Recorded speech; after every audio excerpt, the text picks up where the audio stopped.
अस्सलाम वालेकुम। मेरा नाम शाहिद इमरान है। पहले भी तुसी गुरदे वाश कराए, मेरे बहुत मेहरबानी। हुण भी करवा दे मेहरबानी। गरीब बंदे हैं ਅਸੀਂ। ਤੁਸੀਂ ਪਹਿਲੇ ਵੀ ਮਿਹਰਬਾਨੀ ਕੀਤੀ ਹੈ, ਹੁਣ ਵੀ ਕਰਦੇ ਬਹੁਤ ਮਿਹਰਬਾਨੀ। 5 ਸਾਲ ਹੋ ਗਏ ਨੇ ਕਰਵਾ ਰਹੇ ਹਾਂ। ਬਿਲਕੁਲ ਕੋਈ ਪੈਸਾ ਨਹੀਂ ਹੈਗਾ ਸਾਡੇ ਕੋਲ ਹੁਣ। ਅਸੀਂ ਤਾਂ ਬਹੁਤ ਮਾਰੇ ਗਏ ਹਾਂ ਤੇ ਤੁਹਾਡੀ ਬੜੀ ਮਿਹਰਬਾਨੀ, ਤੁਸੀਂ ਸਾਡੇ ਤੇ ਕੋਈ ਮਿਹਰਬਾਨੀ ਖਸੂਸੀ ਕਰੋ ਤਾਂ ਕਿ ਅਸੀਂ ਇਹ ਜਾਰੀ ਰੱਖ ਸਕੀਏ। ਅਸੀਂ ਰਹਿਮਤ ਅਲੀ ਲਾਲਮੀ ਨੂੰ ਕਰਵਾਉਂਦੇ ਰਹੇ ਹਾਂ ਪਹਿਲੇ। ਉਹ ਮਾਸ਼ਾਅੱਲਾ ਸਾਡੇ ਨਾਲ ਸਹੀ ਚੱਲਦੇ ਰਹੇ। ਫਿਰ ਹੁਣ ਸਾਡੇ ਨਹੀਂ ਹੋ ਰਿਹਾ, ਅਸੀਂ ਕੀ ਕਰੀਏ।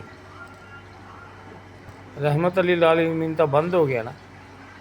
ਜਾਂਦੇ ਆ ਉਹ ਗੱਲ ਨਹੀਂ ਸੁਣਦੇ।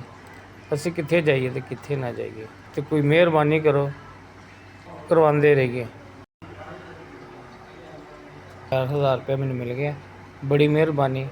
ਤੁਹਾਡੀ ਵਜ੍ਹਾ ਨਾਲ ਅਸੀਂ ਜ਼ਿੰਦੇ ਹਾਂ ਤਾਂ ਕਿ ਤੁਸੀਂ ਲੋਕਾਂ ਦੀ ਜਿਵੇਂ ਕਰਦੇ ਪਏ ਹੋ ਖਿਦਮਤ, ਇੰਝ ਖਿਦਮਤ ਕਰਦੇ ਰਹੋ।